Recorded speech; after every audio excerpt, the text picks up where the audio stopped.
Outlook brings to you excerpts from its latest issue titled Cinema Politico.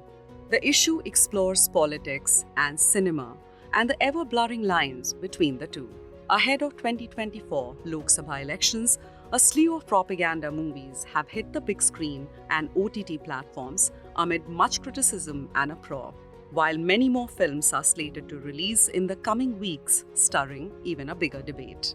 The latest issue of Outlook looks at the genre of nationalist and propaganda films in the Indian context and also continues with the exploration of the ideology question in the context of upcoming general elections.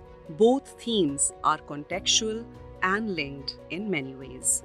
Cut Copy Paste by Hazara Najib, a student of development studies with interest in the intersection of gender, development, and minority rights. She looks at popular cinema's ability to intrude the mass psyche, also visible in India, where cricket and Bollywood determine how we think and act. It has also determined the idea of nation and nationhood. Representation of Muslim characters in Indian cinema has been limited.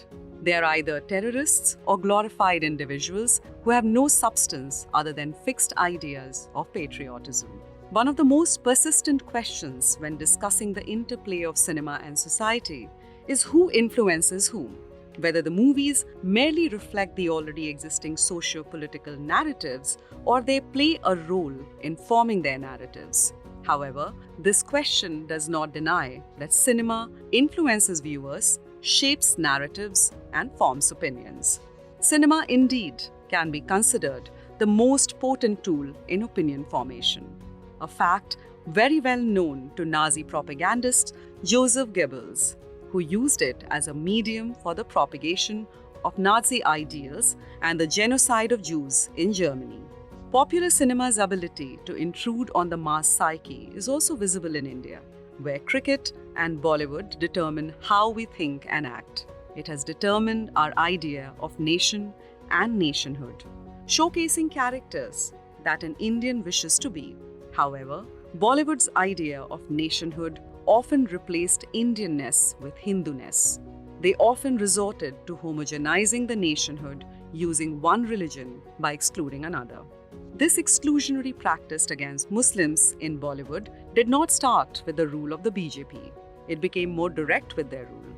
The various symbols, stereotypes, and situations employed in Bollywood movies constantly attempted to other the Muslims, thereby reinforcing Hindu nationalist agendas.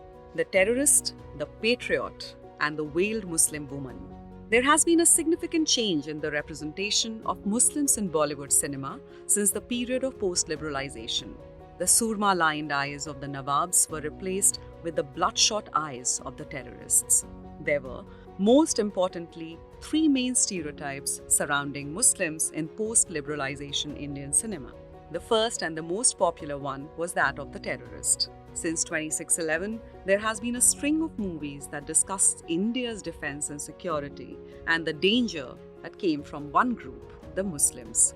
These characters are often found with a skull cap and a tasbih at their hand, spewing venom at India and Indians. They are shown to be speaking in Urdu and chanting Allahu Akbar at regular intervals.